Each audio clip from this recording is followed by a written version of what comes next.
দূর দূরান্ত থেকে আগত পবিত্র জিলহজ মাসকে সামনে রেখে পবিত্র জুমার নামাজ আদায় করার জন্যে আগত সম্মানিত মুসল্লিয়ান ইকরাম, মুরব্বী বাবাজিরা, যুবক ভাইরা, পর্দার আড়ালে আমার মা ও বোনেরা, কচিকাচা শিশুরা, সকলের প্রতি সশ্রদ্ধ সালাম রেখে আমি আজকের আলোচনা শুরু করছি। আসসালামু আলাইকুম ওয়া রাহমাতুল্লাহি ওয়া বারাকাতুহু।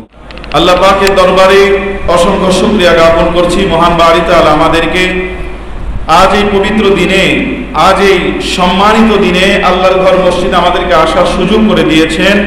শুকরিয়া তান সকলে অন্তরের অন্তরস্থল থেকে জোরে সোরে একবার করি আলহামদুলিল্লাহ।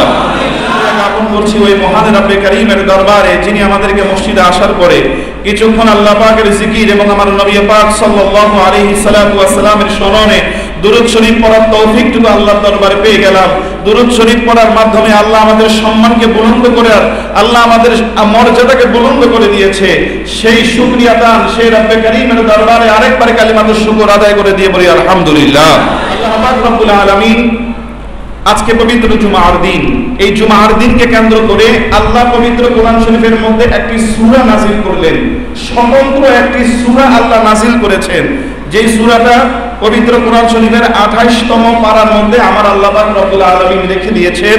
সূরার নাম হচ্ছে সূরাতুল জুমআ। সূরাতুল জুমআ। এই জুমার দিন আমাদের ব্যস্ততম দিন। এই জুমার দিন আমরা সারা সপ্তাহ নিজেদের কাজকর্মের মধ্যে থেকে জুমার দিনে চিন্তা করি অফ ডে, আমরা একটু সময় কাটাবো, পরিবারকে সময় দেবো, আত্মীয় স্বজনকে সময় দেবো, বিভিন্ন দাওয়াত প্রোগ্রামে আমরা অ্যাটেন্ড করব। কিন্তু আল্লাহ এই জুমা সম্পর্কে, জুমার থিম হচ্ছে আমাদের কাছে এটা, কিন্তু আল্লাহ আমাদেরকে জুমা সম্পর্কে একটা থিম দিয়েছে, একটা চিন্তাধারা দিয়েছে, একটা চেতনা দিয়েছে, একটা দর্শন দিয়েছে এই জুমা সম্পর্কে। আল্লাহ আমাদেরকে জুমার দিন সম্পর্কে কি দর্শন আমাদের দিলেন, আল্লাহ এই সূরার মধ্যে ইরশাদ করছেন, ইয়া আইয়ুহাল্লাযীনা আমানু, হে আমার মুমিন বান্দারা, ঈমানদার বান্দারা, যারা আমার উপরে পরিপূর্ণ আস্থা রাখো। আমরা ঈমানদার, সন্দেহ আছে? আমরা কি ঈমানদার? হ্যাঁ, আমরা গুনাহগার, কিন্তু আমরা ঈমানদার। ঈমান নিয়ে কোনো শঙ্কা করা যাবে? ইয়া আইয়ুহাল্লাযীনা আমানু, হে আমার ঈমানদার বান্দারা, ইযা নুদিয়া লিস-সালাত, যখন তোমাদেরকে আহ্বান করা হয় নামাজের জন্য, যখন তোমাদেরকে ডাকা হয় আমার সাথে সংযোগ স্থাপনের জন্য। কিসের জন্য? সংযোগ স্থাপনের জন্য। আজ আমরা সমাজের মধ্যে দেখি, সমাজের মধ্যে কত রকমের ক্যাম্পেইন হয়, ক্যানভাস হয়, সম্মেলন হয়, সমাজের মধ্যে আলোচনা সভা হয়, হয় না? তো আল্লাহ যে বান্দাকে সৃষ্টি করলেন, স্বয়ং স্রষ্টার ইচ্ছা আমি একটা সমাবেশ করব, আমি একটা সমাবেশ করব। আমার সমাবেশটা হবে সপ্তাহে একদিন, আমার সমাবেশটা হবে সপ্তাহে একদিন। আমি একটা সম্মেলন করব। তো যখন আমার সম্মেলনে তোমাদেরকে ডাকা হয় আমার সাথে সংযোগ স্থাপনের জন্য, কবে, কখন, কোন সময়? আল্লাহ বলতেছেন মি ইয়াউমিল জুমআ, যখন জুমার সময়, জুমার দিন, যখন আমার সাথে সংযোগ স্থাপনের জন্য, আমার সাথে সালাত আদায় করার জন্য, আমার কাছে আসার জন্য যখন তোমাদেরকে আহ্বান করা হয়, ফাসআউ ইলা যিকরিল্লাহ, তোমরা ওই মুহূর্তে ডাক শোনার সাথে সাথে তোমরা আমার দিকে প্রত্যাবর্তন করো, আমার স্মরণে, আমার চিন্তায়, আমার ভালোবাসায়, আমার সাথে সংযোগ করার জন্য, আমার সাথে কথা বলার জন্য, আমার কথা শোনার জন্য, আমার প্রেমে মজার জন্য তোমরা দৌড়ে চলে আসো আমার কাছে। বলেন সুবহানাল্লাহ। এখন আমরা যে ব্যবসা বাণিজ্য করি, আমরা যে কাজকর্ম করি, আল্লাহ জানেন না? এতে কোনো সন্দেহ আছে? আমার আল্লাহ সব কিছু জানেন। জানার পরেই আমার আল্লাহ বলছেন ওয়াদারুল বাই', তোমাদের ব্যবসা বাণিজ্যগুলো বন্ধ করে দাও, তোমাদের ব্যবসা বাণিজ্যগুলো কি করো? বন্ধ করে দাও, ক্লোজ করে দাও। আমরা চিন্তা করব জামাত তো 1:30টায়, জামাত তো 1:30টায়, আমি কিছুক্ষণ পড়ে যাই। আল্লাহ বলতেছে না, শোনার সাথে সাথে দৌড় দাও। আল্লাহ আমার ব্যবসা, আল্লাহ বলতেছে ব্যবসা তুমি ক্লোজ করো, ব্যবসাটাকে কি করো? ক্লোজ করে ফেলো। যালিকুম খায়রুল লাকুম, ইন কুনতুম তা'লামুন। এখন চিন্তা, ব্যবসা যদি এই সময় ক্লোজ করি বা এত তাড়াতাড়ি যদি মসজিদে যাই, কি ফায়দাটা কি, লাভটা কি? এখন আল্লাহ বলতেছে এর মধ্যে তোমাদের জন্য কল্যাণ রয়েছে, এর মধ্যে তোমাদের জন্য কি রয়েছে? কল্যাণ রয়েছে। আল্লাহ কল্যাণ আমরা কিভাবে বুঝবো? আল্লাহ বলতেছে যদি তোমরা জানতে, সুবহানাল্লাহ, যদি তোমরা জানতে এর মধ্যে কি কল্যাণ আছে। আমার রাসূল সাল্লাল্লাহু আলাইহি ওয়াসাল্লাম ইরশাদ করেন, যখন আল্লাহ সম্মেলনের জন্য দাওয়াত করে তার বান্দাদেরকে, এই সম্মেলনের আযান হওয়ার শুরু থেকে আযান হওয়ার পর থেকে আল্লাহ দুইজন ফেরেশতা মসজিদের গেটের মধ্যে আল্লাহ দাঁড়া করিয়ে দেয়। এই ফেরেশতারা দাঁড়িয়ে থাকে আল্লাহর ঘরের প্রত্যেকটা মসজিদ, প্রত্যেকটা জামে মসজিদের বাইরে দুইজন ফেরেশতা দাঁড়িয়ে থাকে। এই ফেরেশতাদের হাতের মধ্যে থাকে জান্নাতি রূপার খাতা এবং হাতের মধ্যে জান্নাতি স্বর্ণের কলম। এই ফেরেশতারা দুইজনে দাঁড়িয়ে থাকে। আল্লাহর সম্মেলনের মধ্যে কে প্রবেশ করতেছে, আল্লাহর ডাকে কে সাড়া দিচ্ছে, আল্লাহর ডাকে, আল্লাহর আহ্বানে কে লাব্বাইক বলছে, ওই বান্দাগুলি যখন মসজিদে প্রবেশ করতে থাকে, আমরা যখন কোনো কাজকর্মের মধ্যে যাই, আমাদেরকে বর্তমানে ফিঙ্গার দিতে হয়। কলেজ ইউনিভার্সিটির মধ্যে যাওয়ার পরে খাতার মধ্যে সিগনেচার করতে হয়, আমি উপস্থিত হয়েছি। আর আমরা যখন মসজিদে আসি, এটার সিগনেচারটা, এটার নাম লিস্টেডটা ফেরেশতারা স্বয়ং করে। যখন ফেরেশতারা লিখতে থাকে, ফেরেশতারা যখন এইভাবে লিখতে থাকে প্রত্যেকের নাম, আমার রাসূল বলেন যেই ব্যক্তি সর্বপ্রথম মসজিদে প্রবেশ করলো, একটা উট আল্লাহর রাস্তায় দান করলে যেই মর্যাদা, যেই সওয়াব, যেই নিয়ামত আল্লাহ বান্দাকে দান করবে, যেই ব্যক্তি সর্বপ্রথম মসজিদে প্রবেশ করবে, আল্লাহ সাথে সাথে ওই ব্যক্তির আমলনামায় তা দান করে দেবে। এখন প্রশ্ন, আমরা যদি একসাথে দুইজন ঢুকি, গেট তো অনেক বড়, তাই না? যদি একসাথে দুইজন ঢুকি, আবার একসাথে যদি তিনজন ঢুকি একসাথে, আবার একসাথে যদি চারজন ঢুকি, আমার রাসূল বলতেছেন যে যারা একসাথে যেভাবে ঢুকবে আল্লাহ প্রত্যেককে দান করবে। আমাদেরটা দিকে কমে আল্লাহ, এটার কোনো মানে চিন্তাধারার মধ্যে কোনো সীমা আছে? আল্লাহ অসীম, সুবহানাল্লাহ বলেন। বাবাজিরা আমার, এই কারণে আমরা জুমার দিন আগে আসবো না পরে আসবো? শর্ত কি? আমাদের চিন্তা, আমরা নামাজ পড়তে আসতেছি, এই চিন্তাটা তো আছে, এটার উপরে আরেকটা চিন্তা করবেন, আল্লাহর সম্মেলনে আসতেছি। জুমার দিন এটা হচ্ছে সম্মেলন, আর হজ এটা হচ্ছে মহা সম্মেলন, সুবহানাল্লাহ বলেন। এটা কি? আর হাসর এটা এর চাইতে বড় সম্মেলন, হাসরের ময়দান, মহা জমায়েত। হাসর শব্দের অর্থ হচ্ছে মহা জমায়েত। আজকে আমরা ইনশাআল্লাহ দেখব পবিত্র কোরআন শরীফের মধ্যে, আমরা প্রত্যেকেই কল্যাণ প্রত্যাশী, আমরা প্রত্যেকেই চাই ভালো থাকতে। ভালো থাকার জন্যই আমাদের জীবনের এত আয়োজন, ভালো থাকার জন্যই আমাদের জীবনে এত কষ্ট। একজন ব্যক্তি সারাদিন রিক্সা চালায়, এই এত তীব্র তাপদাহের মধ্যেও তার রিক্সা চালায়, সে কষ্ট করতেছে যেন ওই ব্যক্তি দিন শেষে একটু ভালো থাকতে পারে। উদ্দেশ্য কি? ভালো থাকা, কল্যাণ। আমরা নামাজ পড়ছি, মসজিদে আসতেছি, এটার উদ্দেশ্য হচ্ছে কি? কল্যাণ, একটু ভালো। আল্লাহ যেন আমাদেরকে কি রাখে? দান করতেছি, উদ্দেশ্য কি? ভালো থাকা। তো এটা তো আমরা ভালো থাকতে চাচ্ছি। এখন ভালো থাকার জন্য আল্লাহ আমাদেরকে একটা ব্যবস্থা দিয়েছে, সুবহানাল্লাহ। কারণ কোরআন এটা কি শুধু হুজুরদের জন্য? কোরআন এটা কি শুধু যারা মাদ্রাসায় লেখাপড়া করে তাদের জন্য? কোরআন এই যে আমাদের পাশেই কলেজ, কলেজের ইন্টার ফার্স্ট ইয়ারে যেই বইগুলি পড়ানো হয়, মাদ্রাসার আলেম ক্লাসে একই বই পড়ানো হয়। কিন্তু ইন্টার ফার্স্ট ইয়ারে যারা কমার্সে থাকে, তারা এই যারা কমার্সের মধ্যে আছে তাদেরকে ম্যানেজমেন্ট করতে হয়, তাদেরকে এই কি বলে অ্যাকাউন্টিং নিয়ে পড়তে হয়। কিন্তু মাদ্রাসায় অ্যাকাউন্টিংটা নাই। মাদ্রাসায় কি পড়ে? মাদ্রাসায় বালাগাত পড়ে, মাদ্রাসায় মানে the Islamic law, Islamic theory and law, এই ল নিয়ে তারা লেখাপড়া করে। আসলে আমরা বিষয়গুলি জানি না, আমাদের জানার বাহিরে। এখন আমরা মনে করি এই কোরআন শরীফ এটা কি শুধু মাদ্রাসার জন্য, বা যারা মসজিদে আসি আমাদের বিধানগুলো কি মসজিদ ভিত্তিক? না, আমার আল্লাহ বলছেন পবিত্র কোরআনের মধ্যে, ওয়ামা মিন গায়বাতিন ফিস সামাই ওয়াল আরদ ইল্লা ফি কিতাবিন মুবিন। আসমান এবং জমিনের মাঝখানে এমন কোন বিষয় নাই যে বিষয় সম্পর্কে আমি কোরআনের মধ্যে আলোচনা করি। তাহলে আমরা যে কল্যাণ চাই এই সম্পর্কেও আল্লাহ আমাদেরকে একটা থিওরি দিয়ে দিয়েছে।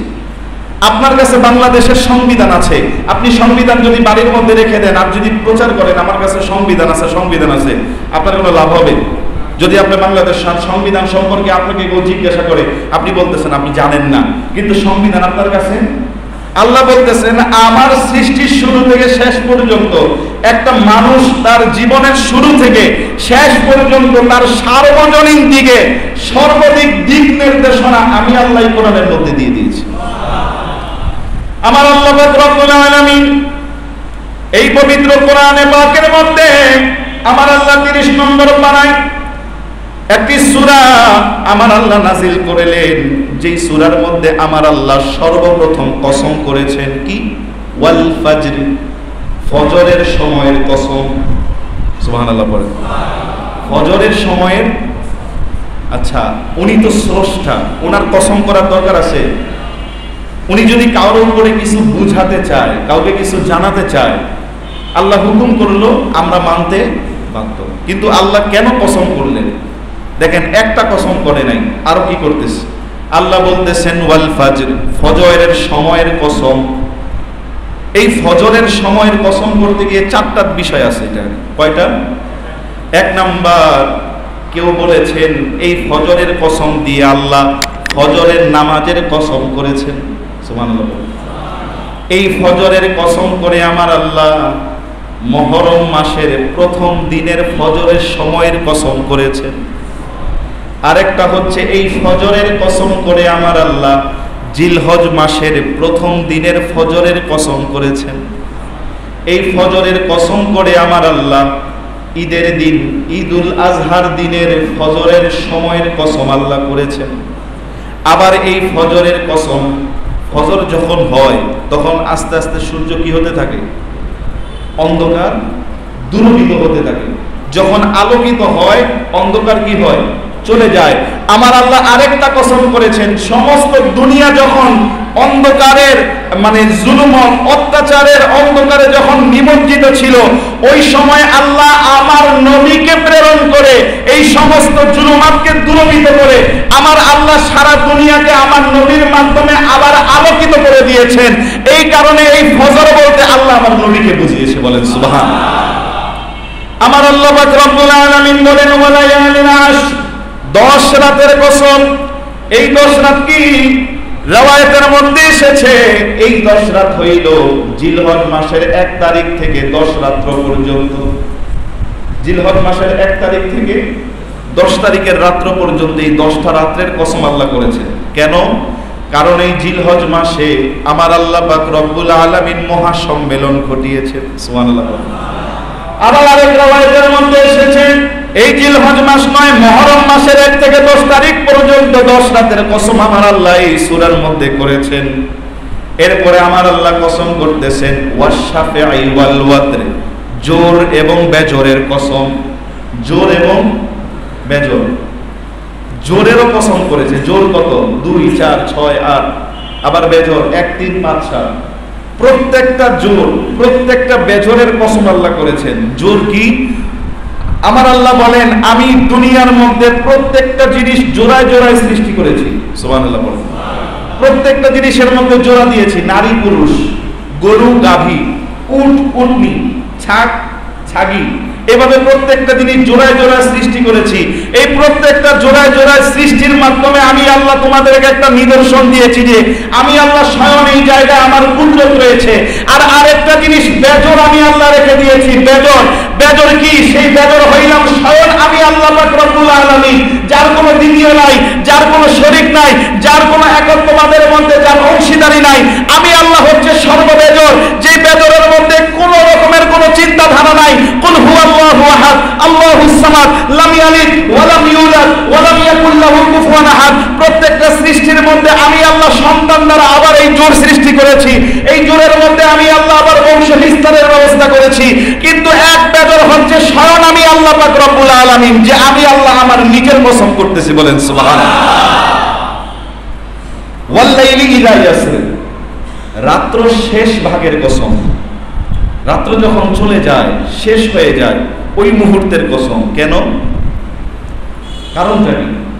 তার কারণ হচ্ছে এই শেষ রাতের মধ্যে আল্লাহ বলেন যে যত রকমের যত ফায়সালা হয়েছে এই শেষ রাতে হয়েছে। সুবহানাল্লাহ। দেখবেন রাত্র যখন শেষের দিকে হয় তখন অন্ধকারটা বেশি ঘনীভূত হয়।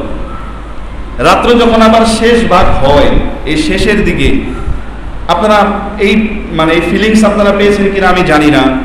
দেখবেন একটা রহমতের বাতাস চলে, হালকা একটা বিনি বিনি বিনি বিনি বাতাস চলে, মানে কোনো কিছু নাই, গাছের লতা পাতা বন্ধ, নড়াচড়া করতেছে না, কিন্তু এরপরেও দেখবেন শেষ রাত্রে একটা রহমতের বাতাস লাগতেছে। আল্লাহ বলতেছেন আমি ওই সময় আমার বান্দার হৃদয়ের জানালা দিয়ে উকি দিয়ে তাকিয়ে থাকি, আমার কোন বান্দা আমাকে ডাকে। আমার বান্দা যেন ওই সময়টাকে গুরুত্ব দেয়, এই কারণে আমি শেষ রাতের শেষ অংশের কসম করলাম। এরপরে আল্লাহ বলতেছে হালফি যালিকা কসামুল লিযি হিজরি, এই কসমের মধ্যে যারা জ্ঞানী তাদের জন্য তো বোঝার বিষয় আছে। সুবহানাল্লাহ বলেন। যারা জ্ঞানী তাদের জন্য কি আছে? বোঝার বিষয় আছে। আমার আল্লাহ পাক রব্বুল আলামিন দেখেন, পবিত্র হজের মাস সামনে আসতেছে, কুরবানি। আমরা কি করব? কুরবানি করব। আচ্ছা, আমরা যে কুরবানি করি এটা কার সুন্নত? এটা কার সুন্নত? হযরতে ইব্রাহিম আলাইহিস সালাতু ওয়াস সালামের সুন্নত। ইব্রাহিম আলাইহিস সালাতু ওয়াস সালাম কি তিনি তার সন্তানকে কুরবানি করেছেন? তিনি কি তার সন্তানকে কুরবানি করেছেন? আমাদের থিওরিটাকে এটা আমাদের আগে ঠিক করতে হবে। তিনি কুরবানি করেছেন কি? কি কুরবানি করেছেন? কি কুরবানি করেছেন? আল্লাহ ইব্রাহিম আলাইহিস সালাতু ওয়াস সালামকে বললেন, ইব্রাহিম, আল্লাহ কিন্তু বলেন নাই তুমি তোমার সন্তানকে কুরবানি করো। আল্লাহ সর্বপ্রথম কি বলেছে? তুমি তোমার প্রিয় বস্তু কুরবানি করো। ইব্রাহিম আলাইহিস সালামের কাছে সবচেয়ে প্রিয় ছেলে কে? সবচেয়ে প্রিয় জিনিস ছিল কি? তার সন্তান। সন্তানকে দিয়ে দিছে। আমরা যখন কুরবানি করি এটা কি আমাদের প্রিয় বস্তু? এটা কি আমাদের প্রিয় বস্তু? তাহলে যেই থিওরিতে ইব্রাহিম আলাইহিস সালাম ছিলেন, আমরা কি সেই থিওরিতে আসি? আগে আমাদেরকে কনসেপ্ট ঠিক করতে হবে। যদি কনসেপ্ট ঠিক না করি, স্পিরিচুয়ালি ফিলিংস আমাদের আসবে না।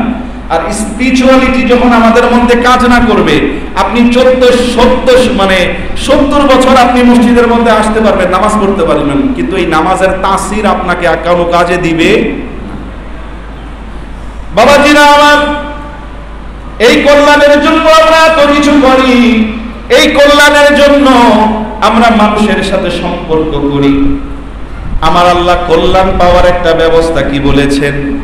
আমার আল্লাহ বলেন লাইসাল বিররা আন তুওয়াল্লু উজুহাকুম কিবালাল মাশরিকি ওয়াল মাগরিব, তোমরা তোমাদের মুখমণ্ডল পূর্ব পশ্চিম দিকে করবে আর মনে করছো এর মধ্যেই মনে হয় কল্যাণ আছে, কিন্তু আল্লাহ এর মধ্যে কোনো কল্যাণ রাখেন। তাহলে কল্যাণ কিসের মধ্যে আছে? আমার আল্লাহ বলেন কল্যাণ দেখো আমি কোন জায়গায় লুকিয়ে রেখেছি। ওয়ালাকিন্নাল বিররা, অবশ্যই কল্যাণ রয়েছে, পূর্ণ রয়েছে, ভালো রয়েছে, শান্তি রয়েছে। মান আমানা বিল্লাহি ওয়াল ইয়াউমিল আখির, তোমরা সর্বক্ষেত্রে আল্লাহর উপরে তোমরা পরিপূর্ণ বিশ্বাস স্থাপন করবে এবং তোমাদের মধ্যে চিন্তাধারা থাকবে, তোমাদের বিশ্বাস থাকবে আখিরাতের উপর।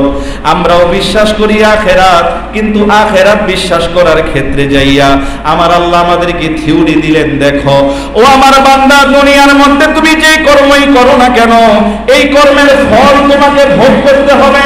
তুমি এই জায়গায় ফল পাও বা না পাও, এই জায়গায় সেটার উপভোগ করতে পারো বা না পারো, তোমাকে চিন্তা করতে হবে এটার ফল অবশ্যই তুমি পাবে।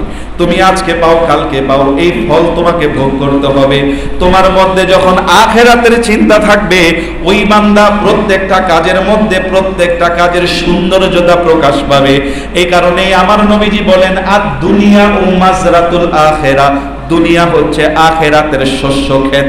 দুনিয়া আখিরাতে আপনি শস্য ক্ষেত যদি লাগাতে যান, শস্য ক্ষেত থেকে যদি শস্য আহরণ করতে চান, তাহলে আপনাকে ওই মাটিটাকে আগে উর্বর করতে হবে, বড় বড় চাকা থাকলে ভাঙতে হবে, ওই মাটির মধ্যে আপনাকে সুন্দর করে মই দিতে হবে, ফসল ছিটাতে হবে, এবং যখন ফসল উঠতেছে এর সাথে যে আগাছাগুলি উঠতেছে এই আগাছাও কি করতে হবে। এখন আপনি যদি আগাছা না উঠান, ফসলের গাছ মোটা হবে? এবার আপনি আগাছা ধরেন উঠাইলেন, কিন্তু সার দিলেন না, পানিও দিলেন না, হবে? তাহলে প্রত্যেকটা জিনিস, প্রত্যেকটা, এটা তো ছিল একটা আমাদের দৈনন্দিন জীবনের, আল্লাহ আমাদেরকে শিক্ষা দিচ্ছেন। যদি একটা ফসল ফলাতে যদি তোমাদেরকে কষ্ট করতে হয়, এই ছোট্ট দুনিয়া থেকে তুমি যখন ওই মহা দুনিয়ার, মহা জীবনের মধ্যে যখন তুমি যাবে, তখন তোমাকে এই জমিনের মধ্যে, এই দুনিয়ার মধ্যে থেকে তুমি এমন ফসল ফলিও যেই ফসলটা তুমি ওই জায়গায় আজীবন ভোগ করে খেতে পারো। আমার আল্লাহ বলেন, ওয়ালাকিন্নাল বিররা মান আমানা বিল্লাহ ওয়াল ইয়াউমিল আখির ওয়াল মালাইকাতি ওয়াল কিতাবি ওয়ান নাবিয়্যিন, এবং ফেরেশতাদের উপর ঈমান আনবে, এবং সমস্ত নবীদের উপরে বিশ্বাস থাকবে, সমস্ত কিতাবের উপরে বিশ্বাস থাকবে। এরপরের কথা দেখেন, আমার আল্লাহ বলছেন, ওয়া আতাল মালা আলা হুব্বিহি, এবং তোমাদের সম্পদ তোমরা স্বেচ্ছায় আল্লাহর জন্য দান করবে, মানুষকে সহযোগিতা করবে। কাদেরকে? ওয়া আতাল মাল আলা হুব্বিহি যাওয়িল কুরবা, তোমাদের নিকট আত্মীয়দেরকে, যাওয়িল কুরবা ওয়াল ইয়াতাম, এতিমদেরকে, ওয়াল মাসাকিন, মিসকিনদেরকে, ওয়া বানাস সাবি ওয়াস সাইল, যারা তোমার কাছে কিছু চায়, ভিক্ষুকদেরকে তোমরা দান করবে, সহযোগিতা করবে, তাদের পাশে দাঁড়াবে। এরপর কি বললো? ওয়া বানাস সাবিল, এবং আল্লাহর রাস্তায় তোমরা দান করবে। এরপরে আমার আল্লাহ বলতেছেন, ওয়া আকামাস সালাত, এবং তোমার মধ্যে সালাত প্রতিষ্ঠা করবে, ওয়া আকামাস সালাহ ওয়া আতাজ যাকাত, এবং তুমি যাকাত প্রদান করবে, আল্লাহর রাস্তায় দান করবে। এখন আমাদের কাছে জিজ্ঞাসা হইল, এই যে আমরা সালাত কায়েম করব, এর আগে যেগুলো হচ্ছে আল্লাহ তো সিরিয়াল বাই সিরিয়াল বলে দিয়েছে। এখন আমি যদি পূর্বের কাজ না করে পরের কাজ করি, অর্থাৎ আমি জমি এখনো সাজাইলাম না, ফসলের জন্য ফসল ছিটাইলাম না, আমি পানি দিলাম না, মাটির চাকা ছোট করলাম না, এখন কি ফসল ফলবে? ফসল যদি ফলে, ফসল ভালোভাবে আমি পাবো? দেখেন, আল্লাহ আমাদেরকে এর আগে যেগুলো বললেন এগুলো হচ্ছে মুআমালাত। এগুলাকে কি বলে? মুআমালাত, সম্পর্ক। আজকে আমাদের পরিবার, আমাদের সমাজ, আমাদের আপনজন, আমাদের আত্মীয় স্বজন না খেয়ে থাকে, অথচ আমরা 6 লাখ টাকা খরচ করে হজে যাই। কিন্তু আমার নিজের ভাই, তার অবস্থা যে অবস্থা, ওইটা আমার জন্য। আপনি হজ করবেন তখন যখন আপনার উপরে ফরজ। আপনার কাছে টাকা থাকলে হজ ফরজ, টাকা না থাকলে হজ। এই হজটা ফরজের জন্য নির্দিষ্ট একটা সময় আছে, কিন্তু কিছু কিছু ইবাদত আছে এগুলো 24 ঘন্টা ফরজ। আপনি 24 ঘন্টা আপনার উপরে ফরজ। তোর মধ্যে কি? মা বাবার খেদমত করা, আত্মীয়তার সম্পর্ক বজায় রাখা, আমার নবীজির প্রতি পরিপূর্ণ ভালোবাসা, আমার নবী পাকের আহলে বায়তের প্রতি পরিপূর্ণ ভালোবাসা স্থাপন রাখা, এগুলো 24 ঘন্টা ফরজ। এখন আপনি যদি 1 ঘন্টা 2 ঘন্টার প্রতি না, আপনি 2 ঘন্টার প্রতি কনসেন্ট্রেট করে আপনি যদি 24 ঘন্টা বাদ দিয়ে দেন, শান্তি পাওয়া যাবে, কল্যাণ পাওয়া যাবে। আল্লাহর একজন বন্ধু হযরতে শাকিক বালখি রহমাতুল্লাহ আলাইহি, অনেক বড় একজন আল্লাহর বন্ধু। ধরেন আমাদের এই জায়গার মধ্যে যখন আল্লামা আবেদ শাহ মাদানী রহমাতুল্লাহ আলাইহি ছিল, তার পিছনে পিছনে মানুষ ঘুরছে না? তিনি যেখানে গিয়েছে, অনেক বড় আল্লাহর মহান বন্ধু। তো ধরেন হুজুর ঘোষণা করলো আমি এই বছর হজে যাব, তো হুজুরের সাথে, হুজুর যদি হজে যায়, আমার আল্লাহ যাদেরকে সামর্থ্য দিয়েছে যারা চিন্তা করবে, আরে হুজুর যেহেতু হজে যাবে, আমরা হুজুরের সাথে হজে যাব, ঠিক কিনা? এমন তো আমাদের চিন্তা ভাবনা। তো প্রথম যুগের একজন আল্লাহর ওলি, প্রথম যুগের, বড় বিশ্বাসেরও আগের, বহু আগের, তো প্রথম যুগের একজন আল্লাহর ওলি, তিনি ঘোষণা করলেন যে আমি এই বছর হজে যাব। তো সবাই আশেপাশে যারা ছিল, এক তো বড় মাপের আলেম, আবার অনেক বড় মাপের সুফি বুজুর্গ লোক, তার সাথে অনেকেই হজে যাবে, সবাই এই চিন্তাধারা করে আছে। এই চেতনা নিয়ে আছে আমরা হুজুরের সাথে হজে যাব। তো হজে যেই দিন রওনা হবে এর 3-4 দিন আগে হুজুর ঘোষণা করলো যে তোমরা যারা হজে যাওয়ার তোমরা যাও, আমি এই বছর হজে যাব না। তোমরা যারা হজে যাওয়ার তোমরা কি যাও, আমি এই বছর হজে যাব না। তো এই কথাটা যদি এখন ধরেন আল্লামা আবেদ শাহ হুজুর বলল, আপনারা কয়েকজন কাছাকাছি মানুষ যে হুজুরকে জিজ্ঞাসা করবেন না হুজুর কেন যাবেন না, কি হয়েছে, কোনো টাকা পয়সার সমস্যা বা কি, মানে কেন আপনি যাবেন না, এই কথাটা আমরা জিজ্ঞাসা করবো কিনা কাছাকাছি মানুষ এক। আবার আরেক দল মানুষ থাকবে তারা এভাবে বলবে, টাকা মনে হয় ব্যবসায় দিয়ে ফেলছে, টাকা মনে হয় হারায় ফেলছে, টাকা মনে হয় কিছু একটা করছে, এই জন্য যাবে না। একটা পজিটিভ থিঙ্কিং আর একটা নেগেটিভ থিঙ্কিং। তো আল্লামা শাকিক বালখী রহমতুল্লাহ আলাই তার সময় এই ঘটনাটাই ঘটলো, তার সময় এই ঘটনাটাই ঘটলো, মানে একটা বিপক্ষ হয়ে গেছে। কেউ বলতেছে হুজুর না গেলে আমি যাব না, হুজুর বলতেছে না তোমরা সবাই হজে যাও, আমি এই বছর হজে যাব না। নানান রকম মানুষ নানান জনে নানান রকমের কথাবার্তা বলা শুরু করেছে। যাই হোক, তারা হজে চলে গেছে, হুজুর এই বছর হজে যান নাই। ওই জায়গার মধ্যে একজন আল্লাহর ওলি, অনেক বড় মাপের একজন আল্লাহর ওলি, তিনি কাবাগর তাওয়াফ শেষ করে উনি যখন মাকাম ইব্রাহিম সাই শেষ করে উনি যখন ওই জায়গায় বসেছে, মানে কাবার পাশে এসে একটু রেস্ট নিতেছে, এমন সময় ওই ব্যক্তির কানে আল্লাহর ওলি, তো ওই ব্যক্তির কাছে খবর হলো, আল্লাহ তাকে জানিয়ে দিলেন, এলকা হলো যে এই বছর হযরত শাকিক বালখীর উসিলায় আল্লাহ সবার হজ কবুল করে নিয়েছে। আসতে বলেন সুবহানাল্লাহ। এই বছর হযরত শাকিক বালখীর উসিলায় আল্লাহ সবার হজ কবুল করে নিয়েছে। ওই আল্লাহর ওলি পাগল হয়ে গেলেন, আরে ঘটনা কি, শাকিক বালখীর উসিলায় সবার হজ আল্লাহ কবুল করছে, তাহলে এই ব্যক্তি হজে আসছে। উনি খুঁজতে লাগলেন, অনেক খোঁজাখুঁজি করলেন, কিন্তু ওনারে খুঁজে পাওয়া গেল। উনি হজ শেষ করে দ্রুত চলে গেলেন তার জায়গায়, বলখে, বালখ নামক জায়গায়। বলখে যখন চলে আসলেন তার বাড়িতে, প্রথমে সেই হুজুরের সাথে দেখা, হুজুর আপনি এই বছর হজে গেছেন?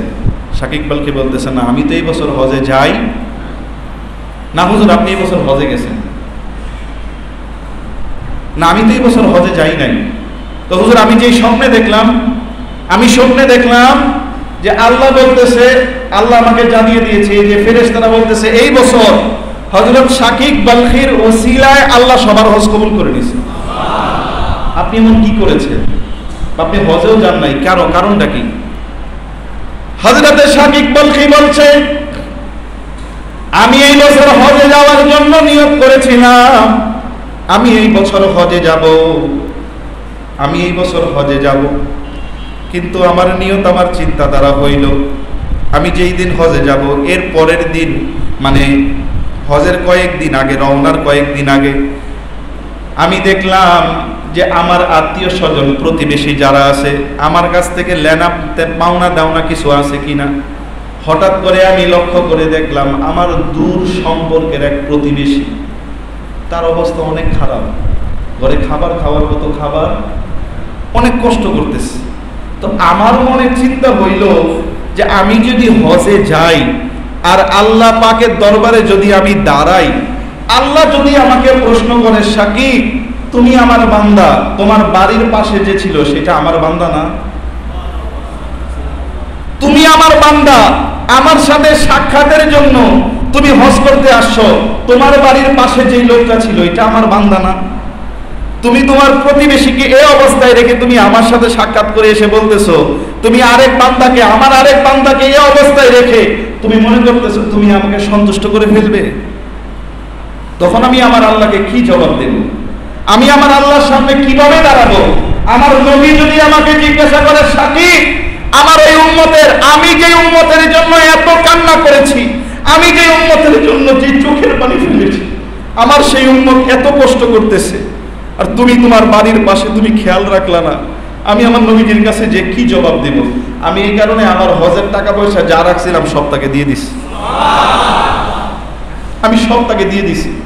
আমি চিন্তা করেছি আমি যদি এই বছর যেতে নাও পারি, আমি টাকা পয়সা নিয়ে পরের বছর যেতে পারবো, কিন্তু এই ব্যক্তি আমার প্রতিবেশী, আমি যদি তার হকটা আদায় না করি, আমি আমার রসুলের সামনে কিভাবে দাঁড়াবো? এবার চিন্তা করেন, আপনারা যারা যাই কিছু করেন, আপনার আশেপাশের এই প্রতিবেশী লোকদের অবস্থা কেমন? আমরা কি তাদের হকটা পূর্ণ করতে পেরেছি? আমরা কি তাদের অবস্থাটা খেয়াল করতে পেরেছি? যদি আমরা অবস্থাটা খেয়াল না করি, তাহলে কিন্তু আমাদেরকে জবাবদিহিতা করতে। সম্মানিত উপস্থিতি, এই কারণে আমার আল্লাহ পবিত্র কোরআন শরীফের মধ্যে বলেন যে ওয়াবুদুল্লাহ, তোমরা আল্লাহর ইবাদত করো, ওয়ালা তুশরিকু বিহি শাইআ, তোমরা তার সাথে কাউকে শরীক করিও না, ওয়াবিল ওয়ালিদাইনি ইহসানা, সর্বপ্রথম তোমাদের বাবা মায়ের প্রতি খেয়াল করো, ওয়াদিল কুরবা, আত্মীয়তার সম্পর্কের প্রতি খেয়াল করিও। কারণ যখন তুমি আত্মীয়তার সম্পর্কের প্রতি খেয়াল করবে, আজকে বর্তমান সময় আমরা দেখি ঘরের মধ্যে নতুন মানুষ আসছে, ঘরের মধ্যে বাড়ির মধ্যে মেহমান আসছে, ঘরের মধ্যে আপনজন যারা আছে, বাড়ির মেহমান চাচা ফুপু, এদের সাথে আমাদের সম্পর্ক নষ্ট হয়ে গেছে। অনেক ক্ষেত্রে ভালো আছে, আবার অনেক ক্ষেত্রে, বেশিরভাগ ক্ষেত্রে কি হয়ে গেছে? নষ্ট হয়ে। আপন ভাই, দুই ভাইয়ের সম্পর্কে এখন ভালো, এক ভাই আরেক ভাইয়ের ঘরের সীমানার মধ্যে আমরা পাড়া দেই। অথচ আমার নবী বলেন, তোমরা কি তোমাদের হায়াত বাড়াতে চাও? তোমাদের হায়াত বাড়াইতে চাও? সাহাবারা বলে, ইয়া রাসূলুল্লাহ, এটা কে না চায়? নবীজি বলতেছেন, তাহলে তোমাদের আত্মীয়তার সম্পর্ক অটুট রাখো। যদি তোমাদের আত্মীয়তার সম্পর্ক অটুট রাখো, আল্লাহ তোমাদের হায়াতের মধ্যে বরকত দিয়ে দিবে। সম্মানিত উপস্থিতি, আল্লাহ পাক রব্বুল আলামিন এই বিষয়গুলো খেয়াল রেখে আমাদের দৈনন্দিন জীবনের মুআমালাত মুআশারাতগুলোকে আমার আল্লাহ সুন্দর করে আমাদের জীবনটাকে একটি আদর্শ জীবন হিসেবে যেন আমরা গঠন করতে পারি, আল্লাহ আমাদেরকে সেই তৌফিক দান করুক। সকলে বলি আমিন।